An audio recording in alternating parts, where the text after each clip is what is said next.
Assalamualaikum warahmatullahi wabarakatuh. Perkenalkan, nama saya Cici Paranita. Saya dari kelas 2A Keperawatan dengan NPM 21260100025. Baiklah, di sini saya akan menjelaskan tentang bahaya narkoba pada kalangan remaja. Baiklah, mungkin teman-teman akan bertanya, apakah definisi narkoba? Saya akan menjawabnya. Narkoba adalah singkatan dari narkotika, psikotropika, dan zat adiktif lainnya. Nah, narkoba ini bisa juga dikenal dengan naza atau nabza. Nah, mungkin teman-teman akan bertanya, apa sih jenis-jenis narkoba yang sering beredar di masyarakat atau dikenal dengan anak-anak muda zaman sekarang? Salah satunya adalah ganja. Nah, yang mana ganja ini merupakan jenis narkoba yang diolah dari tanaman. Kemudian ada opium. Opium ini juga jenis narkoba yang diolah dari tumbuhan. Kemudian ada morfin. Morfin ini berbentuk serbuk yang diolah juga dari tanaman. Kemudian ada putau. Nah, putau ini merupakan jenis tanaman yang merupakan salah satu dari bahan pembuatan narkoba. Kemudian, apa sih bahaya narkoba? Tentunya narkoba sangat berbahaya, terutama pada diri kita sendiri. Selain merusak kesehatan, narkoba juga merusak hubungan kita dengan masyarakat. Bagaimana sih maksudnya? Nah, maksudnya adalah ketika kita menjadi pengguna narkoba atau pecandu narkoba, kita sudah mencemari nama lingkungan kita, mencemari nama keluarga, mencemari nama diri sendiri. Kerugiannya sangat banyak sekali. Salah satunya, orang lain yang mengetahui kita mengonsumsi narkoba, maka mereka akan menjauhi kita. Kemudian kita pengguna narkoba akan menjadi bahan pembicaraan masyarakat atau bahan gosip. Kemudian kerugiannya bagi diri kita sendiri adalah kita akan merugikan diri kita sendiri seperti kemelaratan. Kemelaratan ini maksudnya adalah kerugian uang yang kita pakai untuk mengonsumsi narkoba.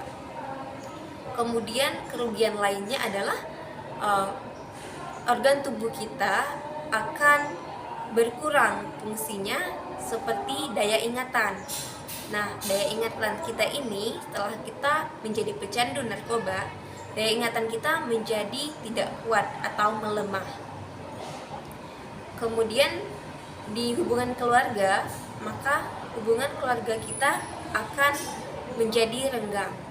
Kerugian lainnya adalah narkoba bisa menyebabkan kematian bagi pecandu keras narkoba. Nah, narkoba ini akan merusak para generasi muda ke depannya. Kenapa seperti itu? Karena narkoba ini sangat berpengaruh pada mental, jiwa, fisik, dan sosial para generasi muda. Kalau mentalnya saja sudah melemah, maka kehidupan sosialnya juga akan rusak, seperti dijauhi oleh teman-teman dan keluarga lainnya. Sangat berbahaya sekali kan narkoba ini bagi generasi muda. Baik, mungkin teman-teman akan bertanya, Kak, bagaimana sih pencegahan narkoba di kalangan anak sekolah? Nah, kakak akan menjawabnya. Untuk kalangan kelompok, organisasi, atau kalangan sekolah seperti yang teman-teman pertanyakan tadi, kita bisa mencegah terjadinya penggunaan narkoba atau yang mengonsumsi narkoba dengan cara lakukan penyuluhan. Penyuluhan ini biasanya dilakukan oleh dinas-dinas kesehatan atau dinas yang keterkaitan dengan pengonsumsi atau pengedar narkoba. Maksudnya pencegahan mengonsumsi dan pengedar narkoba. Nah, dari dinas-dinas yang terkait tersebut seperti dinas kesehatan, mereka akan melakukan penyuluhan di sekolah-sekolah atau kelompok-kelompok masyarakat lainnya, dengan tujuan supaya masyarakat tersebut mengerti pentingnya menjaga diri kita, lingkungan kita dari narkoba. Karena narkoba ini merupakan ancaman untuk para generasi muda. Selain penyuluhan yang dilakukan oleh tim kesehatan, juga di sekolah bisa kita pelajari, mungkin ada di mata pelajarannya tentang bahayanya narkoba. Atau guru-guru kita biasanya sering menjelaskan bahwa narkoba itu sangat berbahaya bagi kita, terutama kita yang generasi muda. Baik, di semua bidang banyak sekali para presenter atau tim-tim yang menjelaskan tentang bahayanya narkoba. Jadi tidak ada lagi nih alasan untuk adik-adik pelajar yang bilang, "Kak, saya nggak ngerti apa itu narkoba. Kak, saya nggak tahu informasi tentang narkoba. Saya nggak tahu tentang bahayanya narkoba." Nah, semua itu bagi kaum pelajar SMP, SMA, bahkan yang sudah menginjak perguruan tinggi. Seringkali tim-tim medis, tim-tim kesehatan melakukan penyuluhan untuk katakan tidak pada narkoba. Mungkin teman-teman juga akan bertanya, apa sih penyebab seseorang mengonsumsi narkoba? Nah, saya akan menjelaskannya. Salah satu penyebab seseorang mengonsumsi narkoba adalah kurangnya iman. Nah, yang mana kurangnya iman ini membuat orang itu tidak tahu mana yang baik dan mana yang buruk untuk dirinya, mana yang haram dan mana yang halal. Kunci pertamanya adalah keimanan.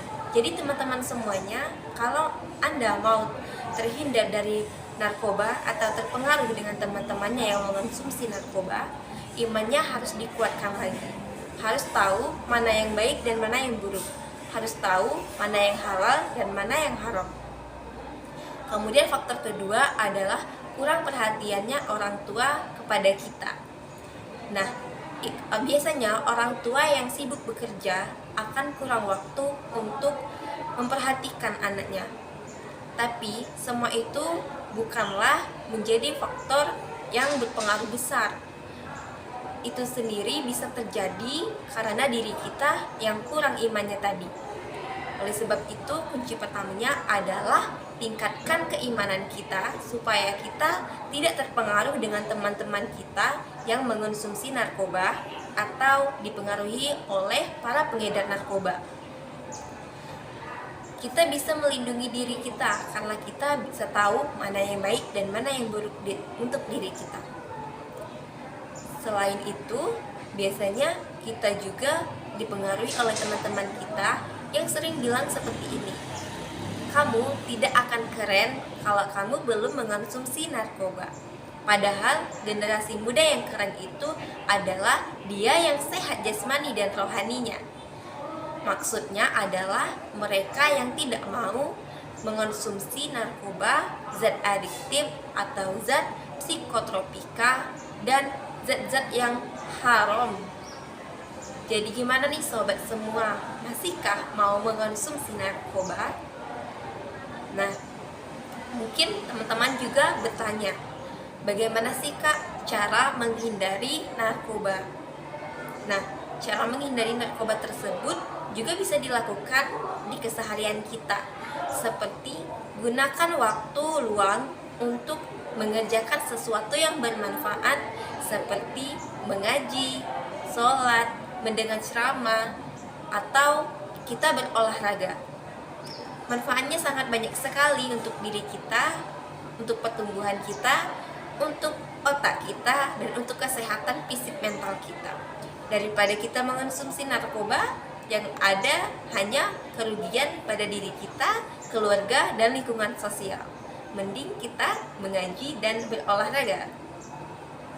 Jadi gimana adik-adik, masih maukah membuang waktunya untuk sesuatu yang tidak penting seperti mengonsumsi narkoba? Kalau kakak pribadi, kakak akan mengatakan say no to drugs. Ayo semuanya adik-adik, kita menghindari narkoba. Katakan tidak pada pengguna narkoba. Jadi generasi itu harus cerdas, kita harus tahu mana yang baik dan mana yang buruk untuk diri kita dan untuk lingkungan kita semuanya. Nah, mungkin teman-teman akan bertanya, Kak, bagaimana sih cara merehabilitas untuk pengguna narkoba yang sudah terlanjur menggunakan atau mengonsumsi narkoba? Maksudnya adalah bagaimana cara pengobatan dari korban atau pengguna narkoba tersebut. Nah, jadi cara pengobatannya ada 3. Yang pertama yaitu primer. Nah, yang mana primer ini adalah kegiatan atau penyuluhan atau pendidikan informasi tentang bahaya narkoba pada masyarakat. Jadi primer ini merupakan pencegahan sebelum mengonsumsinya narkoba. Kemudian ada yang kedua yaitu sekunder. Nah, sekunder ini merupakan perawatan bagi pengguna narkoba yang belum lama mengonsumsi narkoba. Maksudnya adalah bagi pecandu narkoba tapi belum parah. Nah, ada di tahap sekunder tersebut. Jadi mungkin nanti akan pengguna narkoba diarahkan ke terapi untuk mengikuti terapi agar candunya hilang, seperti itu. Kemudian yang ketiga ada tersier. Nah, tersier ini merupakan perawatan kelanjutan dari sekunder bagi pengonsumsi narkoba yang sudah berat. Mungkin ini akan dilakukan selama beberapa bulan atau merehabilitas para pengguna narkoba tersebut. Nah, diharapkan setelah merehabilitas para pengguna narkoba yang candu berat, setelah keluar dari tempat yang sudah disediakan untuk tempat terapi, maka pengguna narkoba ini ke masyarakat tidak lagi mengonsumsi narkoba atau mengulangi kesalahan yang sama. Diharapkan juga untuk pengguna narkoba ini agar setelah keluar dari tempat terapi bisa mempunyai skill seperti keinginan untuk berjualan, keinginan untuk melakukan aktivitas-aktivitas yang lebih bermanfaat daripada penggunaan narkoba. Baik, mungkin itu saja yang dapat saya sampaikan dalam bahaya narkoba bagi kalangan remaja. Saya Cici Paramita, terima kasih. Wassalamualaikum warahmatullahi wabarakatuh.